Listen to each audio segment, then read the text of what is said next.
Everyone, welcome back to my YouTube channel. और अभी कल की एनडीटीवी प्रॉफिट की एक न्यूज है, जैसे RBI acts to curb forex speculation as rupee plumbs new loss.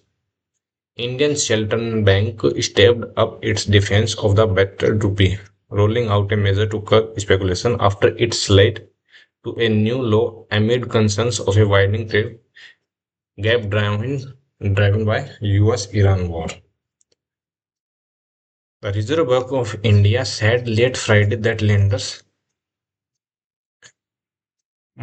currency market do not exceed $100 million at the end of each trading day। आप इसको पूरा पढ़ सकते हैं, मैं इसका मोटा मोटा सारांश इसको बता देता हूँ कि आरबीआई बैंक ने, जो कि बैंकों का बैंक है, रिजर्व बैंक ऑफ इंडिया ने बैंक कौन से, यानी जैसे एचडीएफसी बैंक है, आईसीआईसीआई बैंक है, एक्सिस बैंक है, कोटक महिंद्रा बैंक है, इनको आरबीआई ने निर्देश दिया है कि जो इनके फॉरेन रिजर्व में जो डॉलर रखा हुआ है उस ये कितना रख सकते हैं, उसकी लिमिट इन्होंने सेट की है कि ये $100 million तक ही फॉरेन रिजर्व रख सकते हैं डॉलर।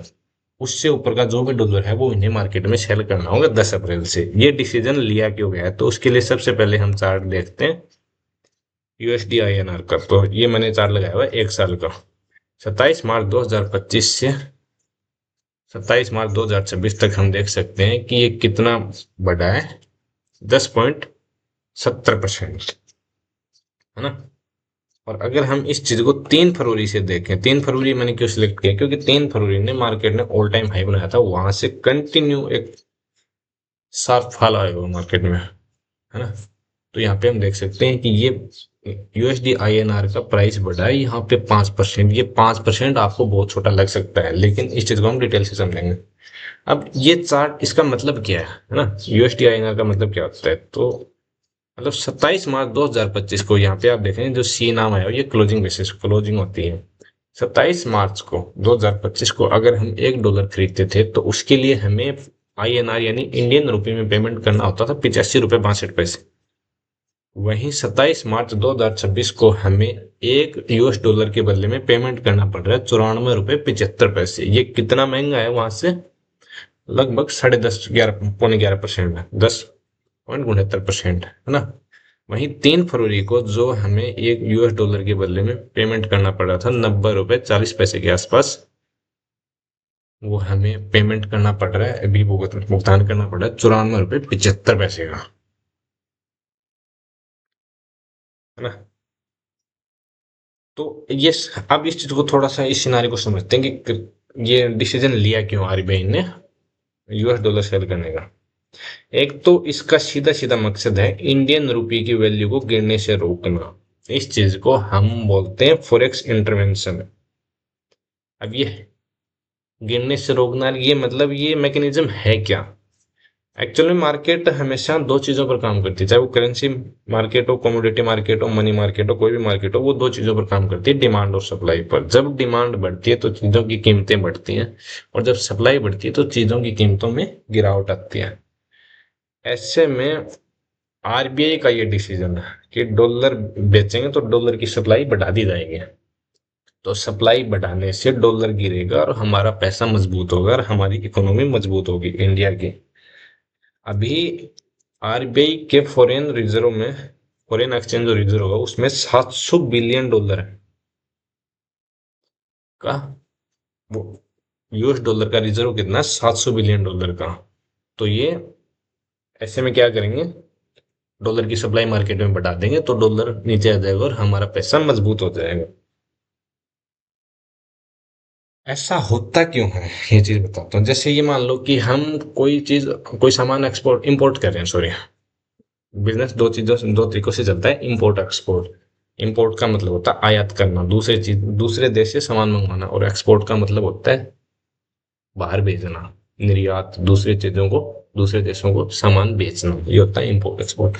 मान लो हम कोई, इंडिया अभी जैसे क्रूड ऑयल है, क्रूड ऑयल और नेचुरल गैस में इंडिया नेट इंपोर्टर है, मतलब हम लगभग जो हम बाहर बेचते हैं उससे ज्यादा हम बाय करते हैं, बाहर से मंगवाते हैं, है ना।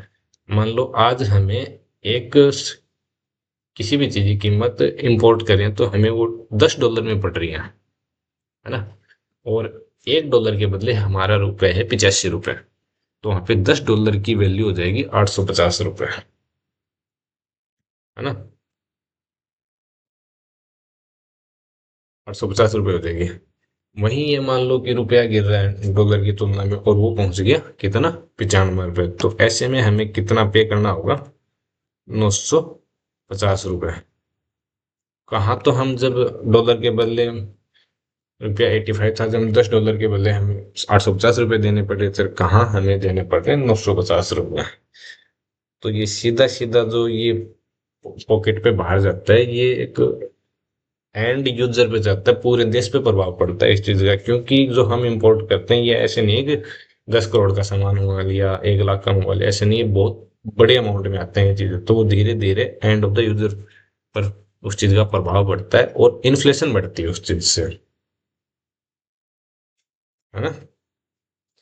तो इस चीज को भी रोकने के लिए आरबीआई ने, इन्फ्लेशन बढ़ने से रोकने के लिए आरबीआई ने ये महत्वपूर्ण फैसला लिया। ऐसे में इसका क्या होगा, जैसे हम इंपोर्ट करते हैं तो उनमें तो हमें पेमेंट कम करना पड़ेगा। तो अगर इंपोर्ट को देखें तो यहाँ पे इंडिया को बेनिफिट होगा, एक्सपोर्ट को देखें तो वहां पे हमें लॉस होगा। क्योंकि हम जो मेन मेन जो हमारी एनर्जी वगैरह है, एनर्जी सेक्टर है, तो वहां पे तो हमें फायदा ही होने वाला है ना। ओके। स्टॉक मार्केट पे इस पे पॉजिटिव भी फर्क पड़ेंगे और नेगेटिव भी पड़ेंगे। जैसे रुपए में सलसल गिरता हुआ जाता है तो वहां पे एक रुपए में रुकावट सी आ जाएगी गिरने में और रुपए स्ट्रांग होगा। तो इस चीज का क्या होगा कि जो इंटरनेशनल मार्केट में जो बिजनेस है वहां पे हमारा पैसा मजबूत होगा और हमें बिजनेस करने में आसानी रहेगी। ओके। और आप इस बारे में अपनी क्या राय रखते हैं, आप कमेंट सेक्शन में बता सकते हैं। अगर वीडियो अच्छी लगी और जानकारी अच्छी लगी हो तो वीडियो को लाइक करें, चैनल को सब्सक्राइब करें। फिर मिलते हैं किसी नई जानकारी नई वीडियो के साथ, तब तक